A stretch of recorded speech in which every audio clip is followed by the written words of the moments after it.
Suppose करो आपके पास ना एक लाइन सेगमेंट है। ये लाइन सेगमेंट है। अब एक पॉइंट ए है।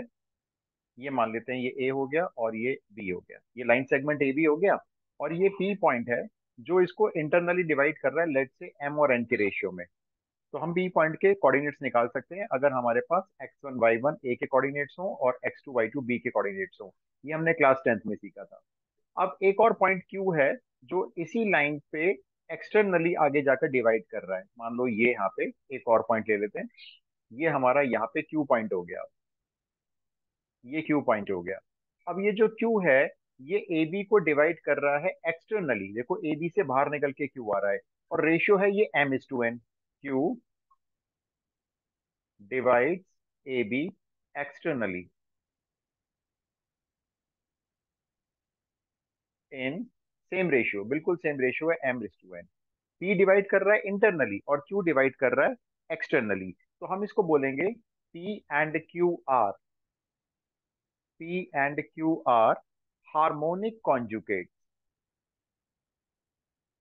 Harmonic conjugate. इनको हम पी और क्यू को हार्मोनिक कॉन्जुगेट्स बोलते हैं with respect to A and B. अगर क्वेश्चन अभी दूंगा आपको, क्वेश्चन भी जो जेई में पूछा गया था। अगर पी ए बी को डिवाइड कर रहा है 2:3 इंटरनली, तो क्यू डिवाइड करेगा ए बी को 2:3 एक्सटर्नली। सिर्फ इतना फर्क होगा। तो ये पी और क्यू एक दूसरे के हार्मोनिक कॉन्जुगेट्स कहलाते हैं। अब इसके ऊपर कुछ पॉइंट्स हैं जो आपको याद रखने हैं। एक तो ये हो गया, देखो हमारा ये पी और क्यू, ये हमारा रनिंग पॉइंट हो गया। पी और क्यू डिवाइड कर रहे हैं। जब पी और क्यू डिवाइड कर रहे हैं इंटरनली और एक्सटर्नली, तो हम बोलेंगे पी और क्यू जो है वो हार्मोनिक कॉन्जुगेट्स हैं with respect to A and B. ये वाला पॉइंट।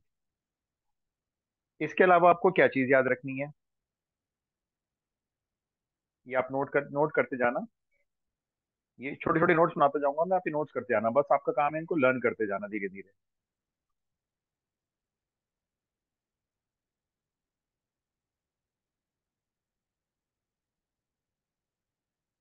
अब देखो जो Q है वो हार्मोनिक कॉन्जुगेट है P का। ठीक है ना, Q जो है वो हार्मोनिक कॉन्जुगेट P का, और Q एक्सटर्नली डिवाइड कर रहा है। तो यहाँ पे दूसरा पॉइंट जो लर्निंग पॉइंट होगा वो ये होगा आपका। दूसरा पॉइंट आप नोट कर लें। A P comma A B, A P A B and A Q. A से लेकर पी तक का डिस्टेंस, ए से लेकर बी तक का डिस्टेंस और ए से लेकर क्यू तक का डिस्टेंस। ये तीनों डिस्टेंस हमेशा एक हार्मोनिक प्रोग्रेशन में होते हैं, R in HP। आप इसको ऐसे भी याद कर सकते हो, जब तीन नंबर हार्मोनिक प्रोग्रेशन में होते हैं, एचपी में होते हैं, तो ये जो बीच वाला नंबर होता है, जैसे ये ए बी हो गया, तो ए बी की वैल्यू कैसे निकलेगी? A B is equals to twice of A P into A Q, A P into A Q and divided by A P plus A Q. ये हार्मोनिक मीन की condition होती है। जैसे यहाँ लिख देता हूं मैं। अगर मैंने कहा तीन नंबर आपके एचपी में आते हैं, तो ये जो बी होता है ये हार्मोनिक मीन होता है, और बी की वैल्यू होती है 2AC अपॉन ए प्लस सी। उसी मेथड से हमने यहाँ पे लिख दिया ए पी ए बी और ए Q.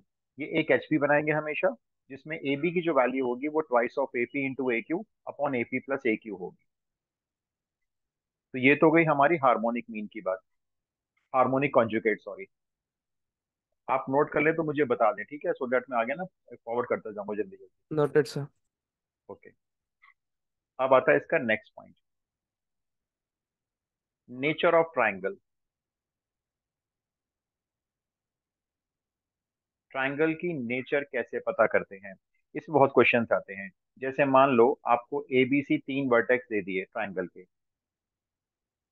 Are the vertices of triangle A B C. अब आपको वर्टेक्स से पता लगाना है ये ट्रायंगल किस नेचर का है। तो जनरली नेचर क्या होती है? एक्यूट एंगल ट्रायंगल है, ऑब्ट्यूज एंगल ट्रायंगल है, राइट ट्रायंगल है, आइसोसेलेस है। ठीक है, तो उसको कैसे पता करना है? पॉइंट नंबर 1, अगर आपकी तीनों साइड्स आपस में इक्वल नहीं आती, A B is not equals to B C is not equals to C A, तो आपका ट्राइंगल इस हालत में स्केलीन ट्राइंगल होता है, जहाँ पे तीनों साइड्स डिफरेंट होती है। पॉइंट नंबर बी, अगर आपकी तीनों साइड्स इक्वल आती है, तो ये तो आपको पता ही होगा, जब तीनों साइड्स इक्वल आती हैं तो ट्राइंगल आपका इक्विलेटरल होता है। ठीक है, इसको नहीं भी लिखोगे तो चलेगा। सी पॉइंट, अगर आपका दो साइड्स आपस में इक्वल आती हैं, तीसरी अनइक्वल आती है, तो आइसोसेलेस है। इसको हम नहीं लिख रहे हैं, राइट ट्रायंगल में नहीं लिख रहे हैं, वो आपको पता ही है, पाइथागोरस थ्योरम बन जाती है, किसी भी एक साइड का स्क्वायर बाकी दो साइड के स्क्वायर के सम के इक्वल होता है। और एक्यूट एंगल ट्रायंगल की कंडीशन लिख लो, किन्हीं भी दो साइड्स के स्क्वायर का सम, जैसे मान लो ए बी स्क्वायर और बी सी स्क्वायर, ये दो साइड्स के स्क्वायर का सम अगर तीसरी साइड के स्क्वायर से बड़ा आता है, तो ऐसा ट्राइंगल एक्यूट एंगल ट्राइंगल होता है। एक्यूट एंगल ट्राइंगल का मतलब सारे एंगल उसके एक्यूट होते हैं। और डी पार्ट, अगर दो साइड्स के स्क्वायर्स का sum A B square plus B C square, sorry less than आता है, मैंने यहाँ जल्दी से लिख दिया, ये लेस देन करना है इसको, ऊपर के रब होगा।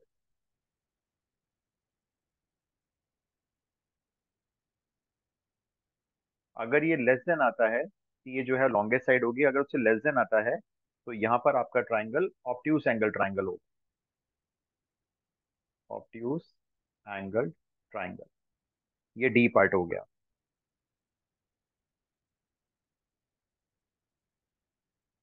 नोटेड। Yes sir. ओके, इसके अलावा, ये तो नेचर ऑफ ट्राइंगल की बात हो गई, उसके अलावा आप लिखेंगे एरिया ऑफ पॉलीगन। मान लो कोई एन साइड का पॉलीगन है, एन साइडेड पॉलीगन है, जैसे ट्राइंगल हो सकता है, क्वाड्रिलेटरल हो सकता है, पेंटागन हो सकता है, हेक्सागन हो सकता है। ऐसे किसी भी साइड के कितनी भी साइड्स का पॉलीगन अगर आ जाए, और आपको उसका एरिया, अगर एरिया निकालना है, तो आप उसका एरिया ऐसे निकाल सकते हैं, देखो, area is equals to half x1 y1 x2, ये कोऑर्डिनेट्स हैं ए बी सी जो भी पॉइंट्स होंगे, x3 y3 and so on. मान लो एन साइडेड पॉलीगन है, तो फिर एक्स एन वाई एन भी होगा। और यहाँ पे जब ये एन तक पूरा हो जाएगा, तो फर्स्ट वाली जो कॉलम है उसको यहाँ पे रिपीट करना है। फिर इसको हम सेरस डायग्राम से सॉल्व करेंगे, आप नोट करो, मैं बताता हूँ कैसे। ये सर इसमें एंड एरिया में वन ऑफ, नहीं आता? नहीं, x1 y1 जो फर्स्ट होगा ना, ये फर्स्ट वाले कोऑर्डिनेट जो होंगे वो यहाँ पे रिपीट होंगे। अभी आपको बताता हूँ कैसे, देखो, जैसे हम एक एग्जाम्पल ले लेते हैं, area of polygon N sided, मतलब पेंटागन, हेक्सागन, हेप्टागन, बस शर्त यह है कि कोऑर्डिनेट्स पता होने चाहिए। और आपको उसको ना, ये जो मैंने पॉइंट्स लिए हैं x1 y1 x2 y2 x3 y3, ये एंटी क्लॉकवाइज डायरेक्शन में लेने हैं या क्लॉकवाइज डायरेक्शन, मतलब साइक्लिक फॉर्म में लेने हैं, रैंडम नहीं लेने हैं कि किसी को भी ले लिया हमने। आप नोट करो, तो मैं इसका एक एग्जाम्पल आपको बताया, देखता हूँ तो कोई एग्जाम्पल देते हैं।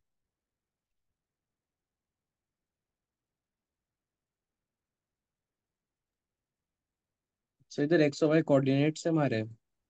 हाँ, x1 y1 x2 y2 जो लिखा है ना मैंने, ये उस हेक्सागन या हेप्टागन या पेंटागन के जो वर्टिसेस हैं उसके कोऑर्डिनेट्स हैं।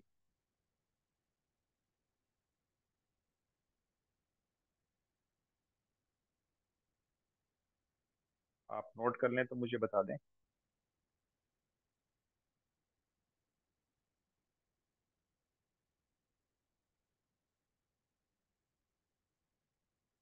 Noted sir.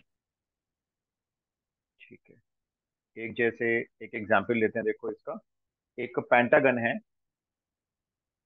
आपको उसका एरिया निकालना है, एरिया ऑफ पेंटागन। उसके अब कोऑर्डिनेट देखो दिए हुए हैं, जैसे एक कोऑर्डिनेट दिया हुआ है 4 1, फिर एक दिया हुआ है 3 6, फिर एक दिया हुआ है आपको -5 1, फिर एक दिया हुआ है -3 और एक लास्ट हो गया -3 0। ये पेंटागन के वर्टेक्स के कोऑर्डिनेट्स हैं, तो जिस ऑर्डर में दिए हैं ना ये, उसी ऑर्डर में आपको यूज करने हैं, आप शफल नहीं करोगे। तो जैसे देखो, एरिया निकालते हैं, हाफ आ गया, जैसे फर्स्ट कोऑर्डिनेट है 4 1, तो यहाँ 4 लिखा मैंने, नीचे 1 लिखा। नेक्स्ट कोऑर्डिनेट है 3 6, तो यहाँ 3 लिखा, यहाँ 6 लिखा। फिर -5 1, फिर -3 फिर -3 0, ये 5 कोऑर्डिनेट्स हो गए। अब आपको क्या करना है, जो फर्स्ट वाला कॉलम है 4 1, उसको लास्ट में ऐसे रिपीट करना है ये। अब इसको सॉल्व कैसे करना है वो तो समझो जरा आप। देखो, हाफ तो हाफ ही रहेगा, मॉडुलस लगा रखा है हमने ताकि नेगेटिव ना आ जाए।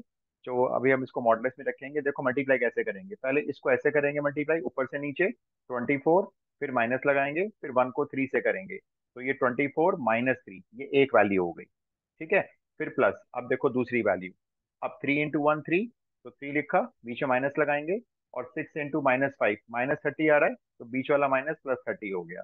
फिर प्लस, अब आगे चलते हैं, और अब आ जाएगा -5 × -3, ये +15 हो गया, माइनस लगाया, और ये हो गया आपका 1 × -3, -3 से ये +3 हो गया। उसके बाद आपका नेक्स्ट आता है, अब ये मल्टीप्लाई करेंगे ऐसे, तो ये 0 हो गया, माइनस हमने लगाया, और -3 - 3 9, तो ये 0 -9 हो गया।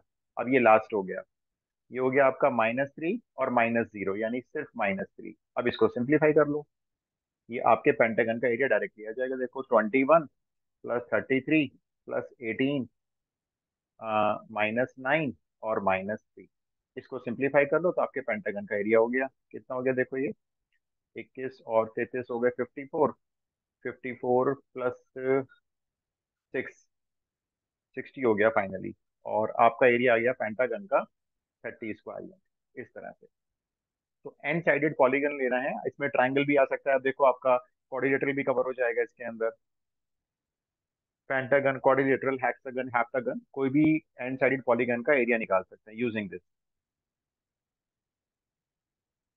सर अगर नेगेटिव में है तो मॉड्यूलस ले सकते हैं ना? वो मॉडुलस उसको पॉजिटिव कर देगा, इन केस ये वैल्यू नेगेटिव आएगी ना, तो ये मॉडुलस हमने ऑलरेडी पुट किया हुआ है, तो ये इसको पॉजिटिव कर देगा। ठीक है सर। ठीक है, आगे चलते हैं, आप नोट करते जाओ, रिकॉर्ड में कर रहा हूँ, कुछ मिस हो जाए तो फास्ट ट्रैक में जाके देख लेना। कर लिया सर। ओके, अब ये तो हो गए हमारे बेसिक चीजें जो बिल्कुल हमने सीबीएसई बोर्ड में नहीं सीखी थी, ये वो चीज हो गई। अब आता है आपका, सारे पॉइंट सीखते हैं, ये सेंट्रॉइड वगैरह क्या होते हैं, सेंट्रॉइड, सरकम सेंटर, इन सेंटर, एक्स सेंटर, ये सीखते हैं। तो शुरुआत करते हैं हम लोग सेंट्रॉइड से। सेंट्रॉइड मेरे ख्याल से आपको मालूम होगा, यूज होता रहता है ना, तो ये मालूम होता है सेंट्रॉइड क्या होता है। सेंट्रॉइड बेसिकली वो पॉइंट है जहाँ पे ट्राइंगल की सारी मीडियंस मीट करती हैं।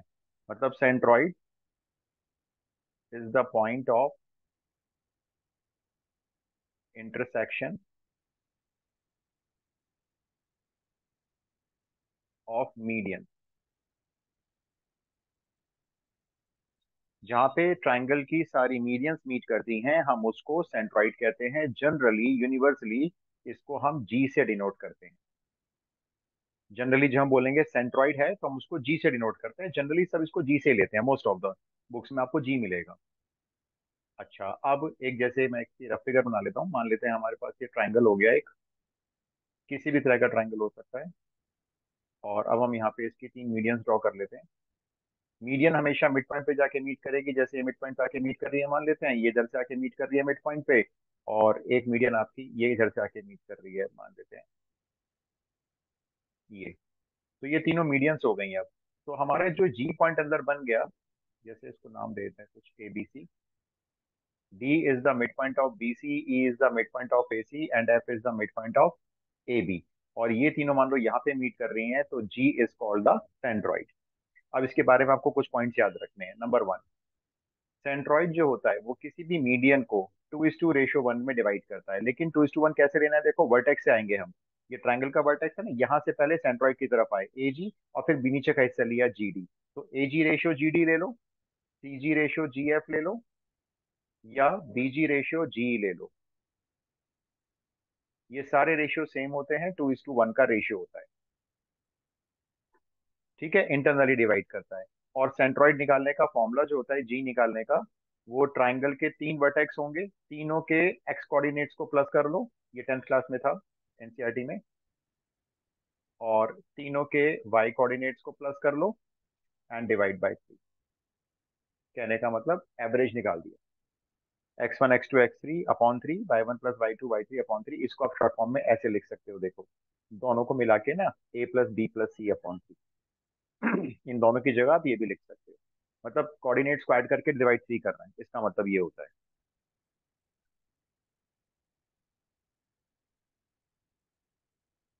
और सेंट्रॉइड के बारे में एक ये पॉइंट हो गया, एक ये पॉइंट हो गया, एक सर ये पॉइंट ये। a + b + c/3 का मतलब क्या है? वो देखो, जैसे ना मैंने लिखा ए, तो ए का मतलब है इसका एक्स कोऑर्डिनेट और वाई कोऑर्डिनेट दोनों होंगे ना इसके अंदर।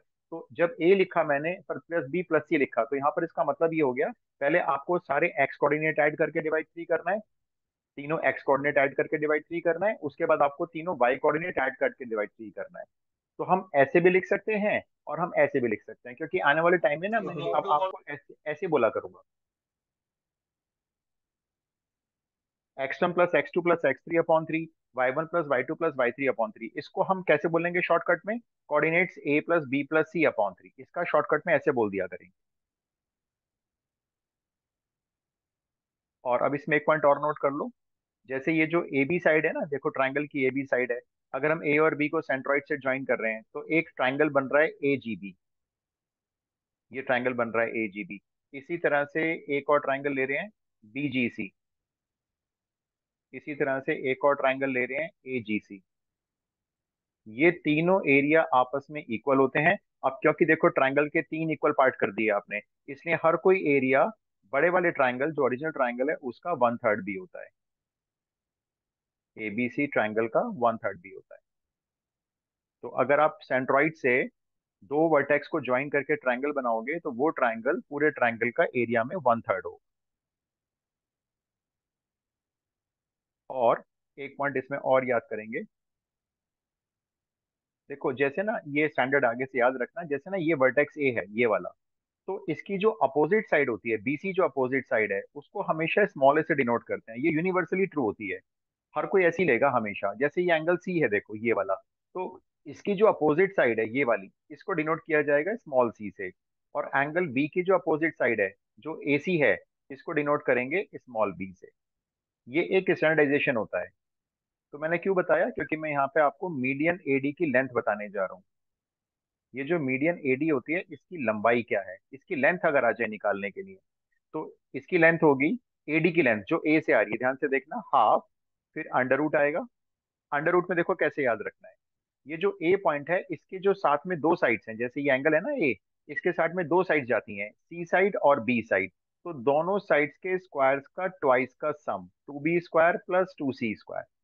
तो जैसे मैंने ए से मीडियन लिया ना देखो, तो ये वाला साइड स्क्वायर और ये वाला साइड स्क्वायर, इनके स्क्वायर का ट्वाइस किया और सम कर दिया, और माइनस करना है जो ए के सामने अपोजिट साइड है, जैसे ये वाली साइड अपोजिट है, इसके स्क्वायर को माइनस करना है। ध्यान देना यहाँ पे ट्वाइस नहीं आया, तो मैंने एक लिखवा दिया। जैसे मान लो मैं आपसे पूछूं, अब मेरे को मीडियन बी की लेंथ की फॉर्मूला बताओ क्या होगा। मीडियन बी लेंथ जो होगी, ये वाली जो लेंथ है ना बी, इसकी लेंथ जो निकालनी है, मान लो सपोज इसकी लेंथ निकालने के लिए आती है, तो इसका फॉर्मूला बताओ कैसे बनाओगे अपने आप। एक मैंने हाफ पैटर्न टू ए समझा दिया। स्क्वायर, टू ए स्क्वायर हाँ plus, two A square plus two C square minus B square. Yes ठीक सर। है, two A square plus two C square minus B square, ऐसे आप कोई भी median की लेंथ निकाल सकते हो। तो एक हम पैटर्न अगर याद कर लेंगे तो बाकी हमें याद करने की जरूरत नहीं पड़ेगी फिर। तो पैटर्न याद करना है, सुनो ध्यान से सुनना, मैं फॉर्मूला याद करने को नहीं बोल रहा हूँ, पैटर्न याद करना है कि अगर साइड ए से मीडियन जो जा रही है उसकी लेंथ अगर निकालनी है तो उसी एंगल के दोनों साइड्स के स्क्वायर का ट्वाइस करके सम किया, माइनस किया अपोजिट साइड का स्क्वायर अंडर रूट के अंदर और हाफ कर दिया। ऐसे हम अपने आप सी पॉइंट से जो मीडियन आती है उसकी भी लेंथ निकाल सकते हैं। नेक्स्ट पॉइंट स्टेंट्रॉइड के बारे में बताऊंगा, अभी नोट कर लेना, मुझे बता देना, अभी मैं टर्न करते जाऊंगा पेज, क्योंकि बहुत कुछ है लिखवाने को अभी। आज तो मैं सारा आपको लिखवाऊंगा, ठीक है? जो मैं नेक्स्ट क्लास रखूंगा उसमें फिर मैं आपको जो लिखवाया आज उसके क्वेश्चंस कराऊंगा फिर, तो दैट साथ साथ प्रैक्टिस होती जाए। ये छोटे छोटे कॉन्सेप्ट अगर याद कर लें, क्वेश्चन इसी में से बनते हैं, आपको दिखाऊंगा, देखना जेई के क्वेश्चन बड़े सिंपल बने हुए हैं। एक क्वेश्चन तो एडवांस में आया था बहुत ही सिंपल, शायद गलती से दे दिया इन्होंने, 3 नंबर में आया था, बहुत ही आसान क्वेश्चन दे दिया था। नोट कर लें ओके तो सर। मुझे जरूर बता। हो गया, ठीक है। अब ये मीडियन हो गया, इसमें और कुछ बचा है? हाँ एक चीज और बतानी है बस मेरे को मीडियन के बारे में। जैसे मान लो ये हमारा एक ट्राइंगल बना ले, ये ट्राइंगल है। अब ये हमने इसको नाम दे दिया कुछ, मान लो ए बी सी, और ये इसके मिड पॉइंट हैं, जैसे इसका मिड पॉइंट है बी सी का डी है, ऐसी रैंडम मान लेते हैं, इसका ई है और इसका एफ है। तो मिड पॉइंट को ज्वाइन करके भी अंदर एक ट्राइंगल बन सकता है, देखो अगर हम मिड पॉइंट को ज्वाइन करते हैं तो अंदर ये ट्राइंगल बन जाता है। तो ट्राइंगल जो मिड पॉइंट से बना है उसका सेंट्रॉइड और ट्राइंगल एबीसी का सेंट्रॉइड कॉन्साइड करता है। कॉन्साइड का मतलब होता है सेम होता है। जैसे मैं इसको ऐसे लिखूंगा अभी, D comma E comma F R the mid points, ये तो मिड पॉइंट्स हो गए हमारे, ठीक है? तो आपको ऐसे याद रहेगा ये मिड पॉइंट्स हैं, इनके अंदर एक ट्राइंगल बना हुआ है। तो सेंट्रॉइड ऑफ ट्राइंगल डीईएफ, जो डीईएफ का सेंट्रॉइड होगा वो बिल्कुल सेम होगा जो ट्राइंगल एबीसी का सेंट्रॉइड होगा।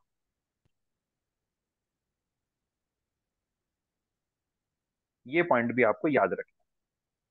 मिड पॉइंट से बने हुए ट्राइंगल का सेंट्रॉइड वही होता है जो ओरिजिनल ट्राइंगल का सेंट्रॉइड होता है। तो ये तो ही हमारी सारी कहानी सेंट्रॉइड के बारे में। एक दो छोटे मोटे फॉर्मूले और हैं लेकिन उसकी जरूरत नहीं, तो मैं नहीं लिखवा रहा हूँ फालतू फालतू। जैसे एक फॉर्मूला बना सकते हैं हम कि अगर हमें दो कोऑर्डिनेट दिए हुए हैं ट्राइंगल के और सेंट्रॉइड दिया हुआ है, तो तीसरा कोऑर्डिनेट निकालने का फॉर्मूला होता है, लेकिन कोई जरूरत नहीं है, हम डायरेक्ट निकाल सकते हैं x1 plus x2 plus x3/3 से। तो आगे चलते हैं। ये हुई हमारे सेंट्रॉइड की बात। अब डालो आप नेक्स्ट, ऑर्थो सेंटर डालो आप। ऑर्थो सेंटर, ये नोट हो जाए तो बता देना भाई। Noted sir. Centroid, okay. तो सेंट्रॉइड के बारे में एक सारे मिनट सर। कहानी। ओके ओके ओके, नोट कर लो ये लो।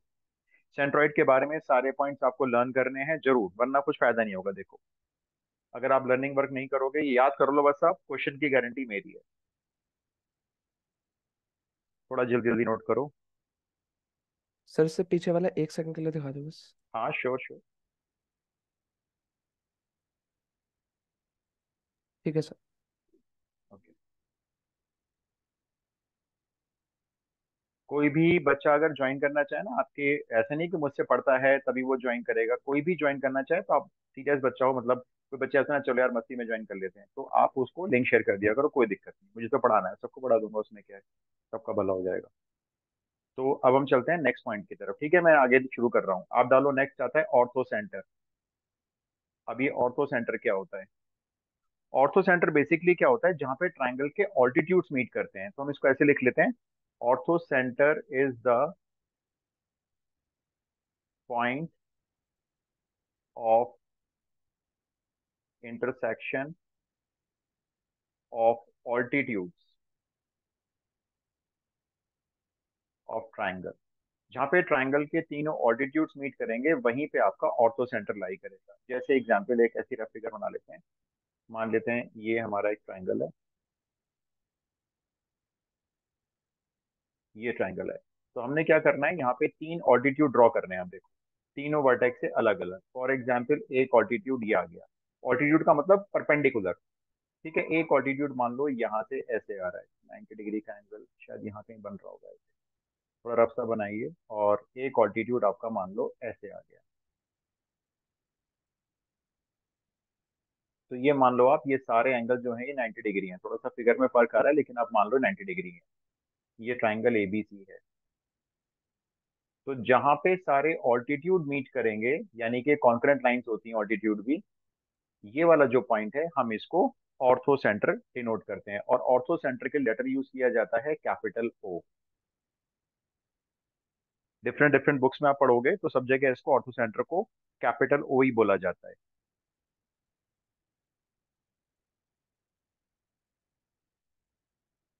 अब इसके कुछ पॉइंट्स आप बताता हूँ आपको।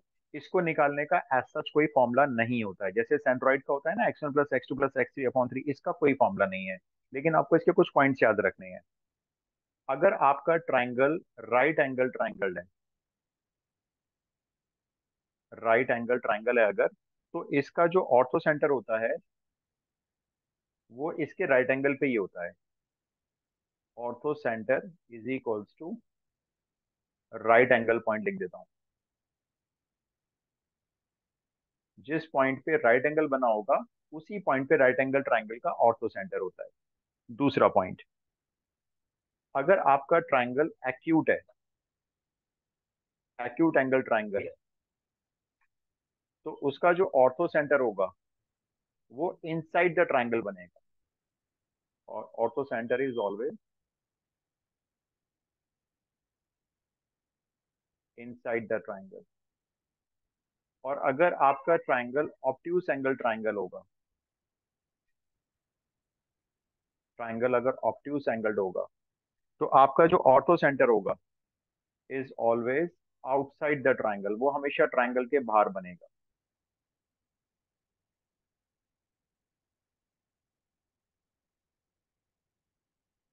इसके बाद, हाँ पार्थ बताओ। सर एक बार पहला पॉइंट समझा दीजिए। पहला पॉइंट बताता हूँ। अगर आपका ट्राइंगल शेप में राइट एंगल ट्राइंगल है, मैं आपको बना के दिखा देता हूँ। जैसे ही मान लेते हैं ये एक ट्राइंगल है और ये राइट एंगल ट्राइंगल है। ठीक है, ये राइट एंगल ट्राइंगल हो गया। अब इसमें जो एंगल 90 डिग्री है वो यहाँ बना हुआ है और ट्राइंगल है पी क्यू आर। अब क्वेश्चन मैंने आपसे पूछा इसका ऑर्थो सेंटर बताओ कहाँ है। तो ऑर्थो सेंटर ये क्यू पॉइंट है ना जहाँ पे राइट एंगल बना हुआ है, यही पॉइंट इस ट्राइंगल का ऑर्थो सेंटर होगा। क्योंकि जब आप तीन ऑल्टीट्यूड्स ड्रॉ करोगे तो पी क्यू खुद एक ऑल्टीट्यूड हो गया, क्यू आर एक खुद ऑल्टीट्यूड हो गया, तीसरा ऑल्टीट्यूड आपका यहाँ पे आ जाएगा इस तरह से। तो ये तीन ऑल्टीट्यूड कहाँ मीट करेंगे, क्यू पर ही मीट करेंगे। तो राइट एंगल ट्राइंगल में ऑर्थो सेंटर हमेशा उस पॉइंट पे होता है जहां पे राइट एंगल बनता है। Got it? हाँ जी सर। ठीक है। अब इसका जो तीन पॉइंट तो ये होगा, एक चौथा पॉइंट लिखो आप इसमें। अब जैसे आप ये देखो, मैं आपको पहले दिखा देता हूँ बना के। ये जो ऑल्टीट्यूड्स है ना जहाँ पे ये परपेंडिकुलर आए हैं, देखो डी ई एफ। अगर हम इनको ज्वाइन करके एक ट्राइंगल बना दें, देखो ये मैंने एक ट्राइंगल बना दिया ऑल्टीट्यूड्स के फीट को ज्वाइन करके ये। तो ये जो ट्राइंगल होता है, triangle D E F, triangle D E F, ये जो ट्राइंगल होता है बेसिकली ये कहलाता है, इज कॉल्ड पैडल ट्राइंगल। ये पैडल ट्राइंगल कहलाता है ऑफ ट्राइंगल एबीसी का। ऑल्टीट्यूड्स के फीट को ज्वाइन करके जो ट्राइंगल बनता है हम उसे पैडल ट्राइंगल बुलाते हैं। किसका पैडल ट्राइंगल? पैडल ट्राइंगल किसका? ट्राइंगल एबीसी का। ठीक है, इसका नाम होता है पैडल ट्राइंगल। और ऑर्थो सेंटर, ये नेक्स्ट पॉइंट लर्निंग पॉइंट है। Ortho centre of triangle ABC, जो एबीसी का ऑर्थो सेंटर होगा, मतलब जहां पे तीन ऑल्टीट्यूड्स मीट करेंगे, ये वाला, ये जो पॉइंट है जिसको हम ओ बोलेंगे, ट्राइंगल एबीसी का जो ऑर्थो सेंटर होता है और जो ट्राइंगल डीएफ का इन सेंटर होता है वो सेम होता है। अभी इन सेंटर बताऊंगा मैं आपको। इन सेंटर ऑफ ट्राइंगल डीईएफ, ये दोनों सेम होते हैं। इस पॉइंट को भी अच्छे से याद कर। ट्राइंगल एबीसी का जो ऑर्थो सेंटर है और जो पैरेलल ट्राइंगल बना है, पैरेलल ट्राइंगल हम किसको बोल रहे हैं? जो ऑल्टीट्यूड्स के फीट को ज्वाइन करके बना है, उसका इन सेंटर और ट्राइंगल एबीसी का ऑर्थो सेंटर एक ही पॉइंट होता है। तो हमारे पास ऑर्थो सेंटर के बारे में इससे ज्यादा कोई ज्यादा जानकारी नहीं है। इसको निकालने का कोई ऐसा फॉर्मूला नहीं है, ये हम बेसिक कैलकुलेशन से ही निकालेंगे।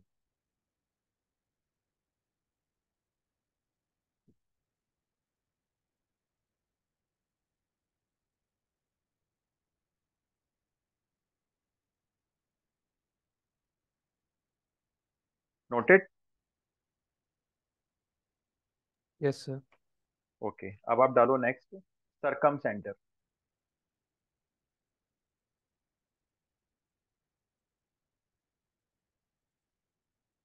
अब नेक्स्ट आता है हमारा सरकम सेंटर। सरकम सेंटर को जनरली एस से डिनोट किया जाता है। Orthocentre capital O, centroid G, और सरकम सेंटर कैपिटल एस। ये क्या होता है? Circumcentre is the point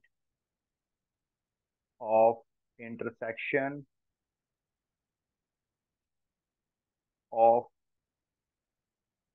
perpendicular bisectors of sides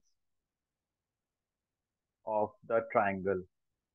जैसे ट्राइंगल की तीन साइड होती हैं, अगर आप तीनों साइड के परपेंडिकुलर बाइसेक्टर ड्रॉ करते हो और वो तीनों बाइसेक्टर जब एक पॉइंट पे मीट करेंगे तो वो सरकम सेंटर होता है। एग्जाम्पल के तौर पे मैं एक फिगर बनाता हूँ। ये हमारा ट्राइंगल कोई ऐसी ट्राइंगल हो गया एबीसी। अब हमने इसके तीन परपेंडिकुलर बाइसेक्टर बनाने हैं। जैसे एक ये परपेंडिकुलर भी है, बाइसेक्टर भी है, मान लो ये दूसरा, कुछ ऐसे मान लेते हैं, और ये तीसरा। ये तीनों क्या कर रहे हैं? साइड्स को इक्वली डिवाइड भी कर रहे हैं और परपेंडिकुलरली कर रहे हैं। मतलब ये एंगल 90 है, इधर से ये 90 है, इधर से ये 90 है, और ये साइड्स को हाफ हाफ भी कर चुके हैं, बाइसेक्ट भी कर चुके हैं ये। तो ये जो पॉइंट है ये कहलाता है आपका एस, सरकम सेंटर। मतलब जब आप इस पॉइंट से पॉइंट ए का डिस्टेंस मेजर करोगे या बी का करोगे या सी का करोगे तो वो सेम नजर आएगा। यहाँ से एस ए और एस बी और एस सी तीनों आपस में इक्वल होते हैं। मतलब अगर आप एस पे कंपास रखकर सर्कल ड्रॉ करना चाहोगे ना, पॉइंट ए को रेडियस मानकर, इतने डिस्टेंस को रेडियस मान के, तो सर्कल ए बी सी से होता हुआ निकल जाएगा। इसका मतलब ये सरकम सेंटर, क्योंकि इसके बाहर एक सरकम सर्कल बन जाता है। और इस रेडियस को हमेशा हम शो करते हैं कैपिटल आर से। ये जो कैपिटल आर है ये कहलाती है सरकम रेडियस। ये सरकम रेडियस कहलाती है।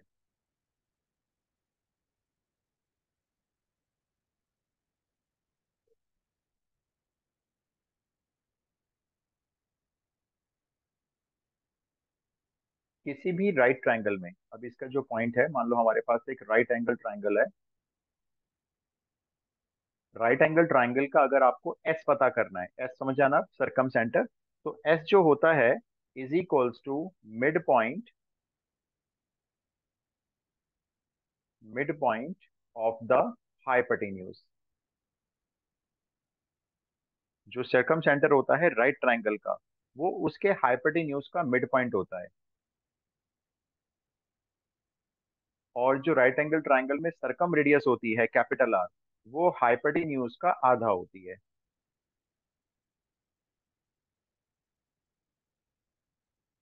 तो ये हो गया हमारा सरकम सेंटर। इसको भी निकालने के लिए कोई फॉर्मूला नहीं है, एक फॉर्मूला होता है जिसमें एक वर्टेक्स ओरिजिन होना चाहिए। तो मैं उसको नहीं लिख पा रहा हूँ, उसकी जरूरत नहीं पड़ेगी, बेफिक्र रहो। मतलब दो वर्टेक्स पता है और तीसरा वर्टेक्स ओरिजिन है, तो सरकम सेंटर निकाल सकते हैं। लेकिन कोई जरूरत नहीं, बहुत कॉम्प्लेक्स सा फॉर्मूला होता है, आप भूल भी जाओगे बल्कि उसे। तो आप ही नोट कर ले तो मुझे बता दें। कर लिया सर। कर लिया ओके। सर। ओके, अब एक और पॉइंट नोट करेंगे। हमने अब तक तीन चीज सीख ली। जी हो गया सेंट्रॉइड, ओ हो गया ऑर्थो सेंटर, और एस हो गया आपका ये सरकम सेंटर। तो अभी जो पॉइंट है इंपॉर्टेंट पॉइंट होगा। ऑर्थो सेंटर ओ हो गया, सरकम सेंटर एस हो गया, और जी आपका सेंट्रॉइड हो गया। ये किसी भी ट्रायंगल के, अगर हम एक ही ट्रायंगल में तीनों बना लें, तो ये हमेशा कोलिनियर होते हैं। O S G, orthocentre, circumcentre and centroid. और दूसरी बात, जी, जो जी मतलब कि जो सेंट्रॉइड है, वो डिवाइड करता है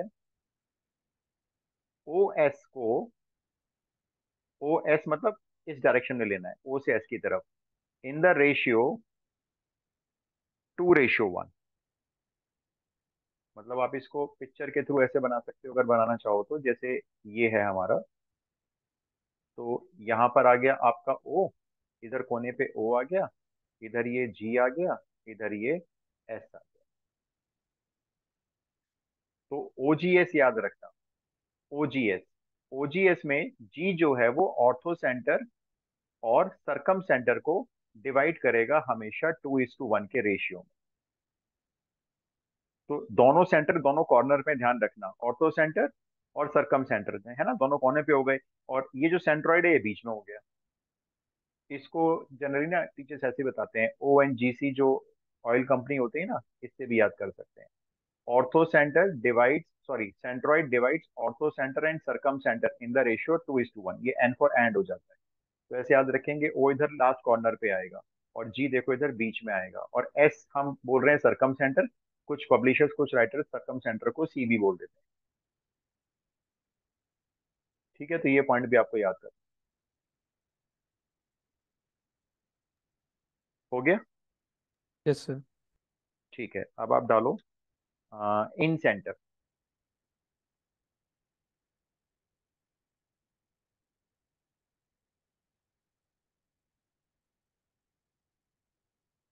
इन centre, incentre is the, इसको हम वैसे कैपिटल आई से शो करते हैं। Incentre is the point of intersection. Point of intersection, ये भी पॉइंट ऑफ इंटरसेक्शन है किसका, of angle bisector, of angle bisectors of triangle ABC नाम दे देते हैं। अगर हम किसी भी ट्राइंगल के तीनों एंगल के बाइसेक्टर्स ड्रॉ कर लें, तो उनके जो मीटिंग पॉइंट होगा वो सेम आएगा, यानी कि कॉन्करेंट लाइंस होंगी ये तीनों। जैसे मान लो हमारे पास ये हो गया, हमने अब एक बाइसेक्टर मान लेते हैं, एंगल ए का ड्रॉ कर लिया, ये मान लेते हैं। ये बाइसेक्टर एंगल बी का हो गया और ये सी का हो गया।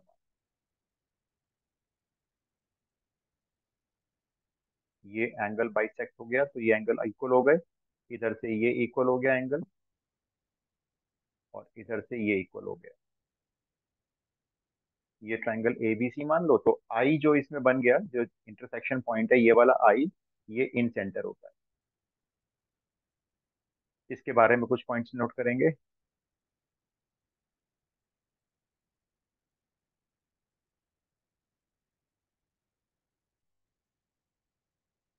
इन सेंटर जो होता है वो तीनों साइड से बराबर दूरी पर होता है। मतलब जैसे ये इन सेंटर है, तो अगर हम इसकी तीनों साइड से डिस्टेंस मेजर करते हैं तो ये इक्वल आएगा। I is equidistant from the side. जबकि जो सरकम सेंटर होता है वो वर्टिसिस से इक्वल डिस्टेंस पे होता है। इक्वी डिस्टेंस ये साइड से बराबर दूरी पे होता है। और जैसे अब देखो ये चीज देखना जरा, जैसे ये एडी जो है वो बाइसेक्टर है, ठीक है। एडी अगर बाइसेक्टर है किस एंगल का, एंगल ए का, तो एंगल ए को जो बनाने वाली दो साइड्स हैं उनका जो रेशियो होगा ए बी और ए सी, ए बी और ए सी, चाहे ए सी और ए बी कर लेना, कोई फर्क नहीं पड़ता, रेशियो में कोई भी पर रख लेना, इज इक्वल्स टू, ये हमेशा रेशियो इक्वल होता है इसके, जहाँ पे जो बाइसेक्टर मीट कर रहा है ना डी पॉइंट पे, ये दो पार्ट हो गए बीसी साइड के, तो बी डी और डी सी ये रेशियो आपस में इक्वल होते हैं। अगर आप यहाँ पे ए सी अपॉन ए बी कर लोगे, मान लो आपने कर दिया ए सी अपॉन ए बी, तो यहाँ पे भी उल्टा कर लेना, फिर यहाँ पे भी डी सी ऊपर आ जाएगा, बी डी नीचे आ जाएगा। तो कोई भी एंगल बाइसेक्टर, जिस एंगल का बाइसेक्टर आपने लिया है उसी एंगल की दोनों आर्म्स का रेशियो इक्वल होगा। जहां एंगल बाइसेक्टर मीट करेगा ना अपोजिट साइड पे, तो बीडी और डीसी दो पॉइंट, दोबारा ज्वाइन कर लेना सब लोग, मैं बताना भूल गया। 15 मिनट का काम और है, वो हाँ लिखवाऊंगा सर। अभी। ठीक है कि 1 मिनट से कम रह गया टाइम। तो पहला आप ये नोट कर लो, मैं अभी ये ओवर के बाद ही बताता हूँ दूसरा पॉइंट, इसको नोट कर लो बस।